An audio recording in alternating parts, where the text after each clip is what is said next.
بسم الله الرحمن الرحيم الحمد لله رب العالمين والصلاة والسلام على رسول الله صلى الله عليه وسلم لا يبيسني ورابنا جنينا لا يبيني وراب مودي ده أما كيلومتري دبا شوهي رجل غيره أما كلا كيسا شالله كيلومتري دبا شن دبشني في شنتم نيجا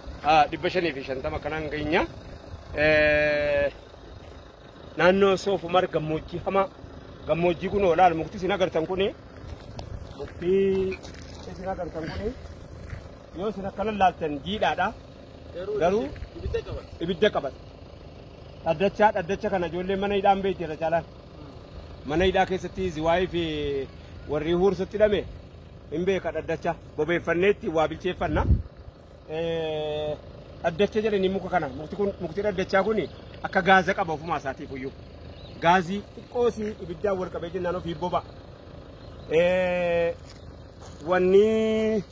isinatti asitti agartan kun gammoojjiin kan lubbuun namaa kana achi namni jira isiniin jettuu namni moo kana achitti hafeeyyuu eegaa maali magaalaa roobeetii baane takka deemne tola kiiloomeetira 200 deemne roobeerraa deemne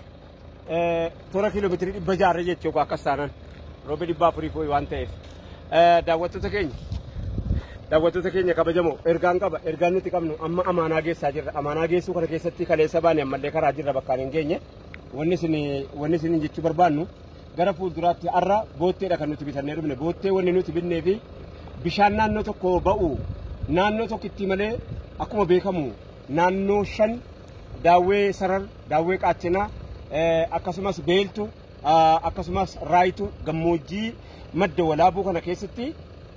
yookaan bishaan bakka tokko baafne ganda tokko targata malee gandi tokko argatu farankaa danuu nama harkaa fixa ganda tokko yoo baafne ganda tokko targata malee gandi tokko argatu bishaan immoo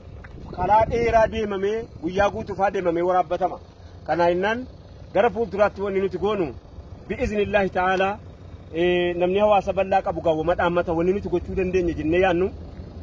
wanta bishaan baasu adeemu dhiis wanta bishaan baasu makiinaa bishaan baasu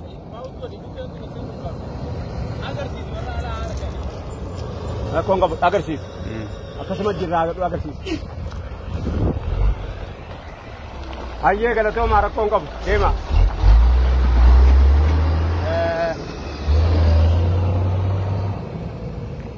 maayini nuyi jireenya alaala nu jarris maayini laastikii ciccitaadha inni fe'atee deemaa jiru daawwattoota keenya kabajamoo ulfaatoo amaanaan isinitti kennitanii amaanaa birrii miliyoonii 11,500 eda isiniin jenne sanarratti guyyaarra ammoo ijoolleen naannoo Kanaadaa Kaalgarii midhaan makiinaa 4 fudhattee deebiteetti midhaan makiinaa 4 fudhattee jirti waan gootan eeriyaan naannootti amma keessa jiru gammoojjii nuti keessa jiru kun waan bishaan baatu itti fiduu yookaanis immoo bishaan boottee qofti itti fiduu qofatti osoo hin taane wanni godhamuu danda'u kombooyi waan bishaan baasuuf tokko aanaa daawwee sarar qaachana madda walaabuu fi naannoo gammoojjii kana keessatti waan bishaan baasu tokko yoo arganne tokkicha yoo arganne jenne amma isa bishaan baasutti achi garagalchuun keenya dirqama malee yeroo hunda amma fakkeenyaaf boottee asii qabna boottee lama irratti boottee sadaffaa fidannee dhufne amma bootteen sadaffaan kun yoo naannoo tokko bishaan baafne bishaan naannoo tokko argatu naannoon keenya immoo akkuma isin beektan faffaca'ee jiraata ilaamma kun eeriyaa tokko naannoo tokko gama sana baatanii eeriyaa tokko gama sana baatanii eeriyaa tokko gammoojjiin kun gammoojjii dheebuu guddaa qabu kanaaf wanni nuti goona jennee yaadnu gara fuulduraatti keessa deemnee waas bishaanis dhiyeessaa fi ooluu hin dandeenyu wanni nuti gochuu dandeenyu akka ummataatti akka hawaasaatti akka damee irraa dhalatee tokkotti wanni nuti gochuu fi dandeenyu eenu dhalan ilmaan isaaniiti wanni nuti gochuu fi dandeenyu guddaan waan bishaan isaanii baafnuun bishaan isaanii baasuu danda'uu qabna ofumaa keenyaaf maashinni bishaan baasu keessa beekettiin akka gaariitti beeku maashina bishaan baasu tokko yoo naannoo 5 kanatti arganne ofumaa keenya keessa deemnee to'anne ofumaa keenya bishaan kana irraa baasutti xiyyeeffannu isiniin jedha kan lammaffaa wallaggaa yoo dhufee baaleen argin wallaggummaa himachuun isaa nama qaanfachiisa baalee yoo dhaqee wallaggan argin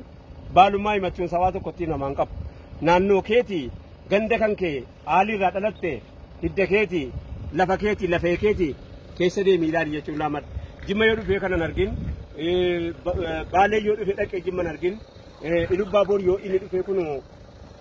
gammoojjiin naannoo kootii kana fakkaata jechuu hin argin gammoojjiin naannoo kootii kana fakkaata jechuu hin argin naannoo keetii naannoo kan kee akkamitti namarraa dhageessaa nurra hambatu nu beeku waan ajaa'ibaati keenya ganda ofii hin beeku kuni si'ii ganda anaa ganda naannoo madda walaabuu kun immoo akkuma beekamu naannoo akka ta'e jiru kanaan hin malle wanti inni nurraa qabu amaananii nurraa qabu wanti inni nuu godhee jirus wanti inni nuu godhee tures dhiirri ni gannuu kennes hundi isaa warri dhume hundi isaayyuu maqaa kootiinii maqaa keetiinii maqaa jaraatinii maqaa namuutiini dhiira kana dhiira waan biratti dhiifattee deemte hunda sii sababa asitti dhalattee dhabne kanaaf dhalatteen dhabamne mattumaa ilmaan qabna jechuu itti muudhaaf immoo dirqama baalirraa dhalachuun dirqamaa miti dirqama aarsiirraa dhalachuun dirqamaa miti sii komandoo ta'uu qofti dirqamaa miti ati yoo raayyaa fi azeeboo meerre saggoo goona meerre afran qalloo meerre kanaafuu ituun meerre kanaaf hundinuu humbanna namuu dhufee gartee humbanna namuu dhufee ganda isaa sana dhufee keessa laalee ahaa biyya koo kana fakkaataadha jedhee yoo ifitti mee jedhe malee alatti wal agarree mattumaa yaada wajji jirachuun qofittiin baaleen godhu jimmaan hin godhu wallaggaan hin godhu kootii fi keenyaan adda jirti isiin kun kootii jedhamteetti dhufamuu qabdi malee keenyaa gaafa gondorra inu jenneerra keenyaa gaafa goojjamna inu jenneerra isiin kun kootii abarru jechuudha fi jazaakumullahu khairan salaamu alaykum wa rahmatullahi wa barakatuh